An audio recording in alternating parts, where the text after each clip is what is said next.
যে নারী রান্না করার সময় তিনটি কাজ করবে ওই নারীর কপাল খুলে যাবে। আল্লাহ পাক রব্বুল আলামিন ওই নারীকে সম্পদশালী বানিয়ে দিবেন। আল্লাহ পাক রব্বুল আলামিন ওই নারীর ঘরে বরকত নাজিল করবেন। ওই নারীর ঘরে আল্লাহ পাক রব্বুল আলামিন রহমত নাজিল করবেন।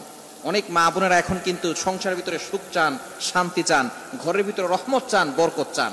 বিশেষ করে যে সমস্ত নারীরা সংসারে বরকত চান তারা কিন্তু অবশ্যই এই তিনটি কাজ করবেন। দেখবেন আপনার ঘরের ভিতরে শান্তি আসবে এবং আপনার রান্না সুস্বাদু হবে এবং আপনার রান্না যারা খাবে তারাই আপনার প্রশংসা করবে। আমরা অনেকেই কিন্তু নিজের প্রশংসা শুনতে চাই এবং অনেকেই আমরা ঘরের ভিতরে বরকত চাই, রহমত চাই। এজন্য আমরা এই তিনটি কাজ করব।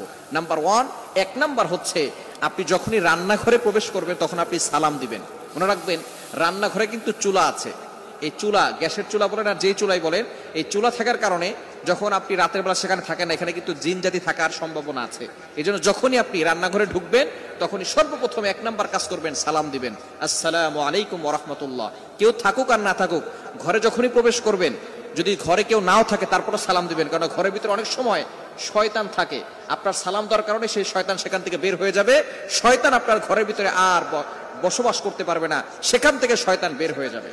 আল্লাহ পাক রব্বুল আলামিন নিজে বলে দিয়েছেন, কোরআন খুলেন, আল্লাহ পাক রব্বুল আলামিন বলছেন 18 নম্বর পারা 17 নম্বর পৃষ্ঠার 13, 14, 15 নম্বর লাইন, সূরাতুন নূরের 61 নম্বর আয়াতে রব্বুল আলামিন বলেন, ফাইদা দাখালতুম বুয়ুতান ফাসাল্লিমু আলা আনফুসিকুম তাহিয়াতাম মিন ইনদিল্লাহি মুবারাকাতান তাইয়্যিবা।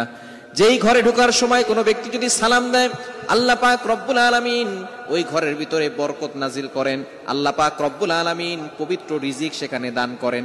এজন্য 1 নম্বরে নারীরা, মা বোনরা যারা রান্নাঘরে যাবেন সর্বপ্রথম সালাম দেওয়ার দরকার আছে না নাই? মা বোনদেরকে এটা শিখিয়ে দিবেন। আপনারা বাসায় গিয়ে মেসেজ পৌঁছে দিবেন, মা বোনরা যারা আছে 1 নম্বরে তারা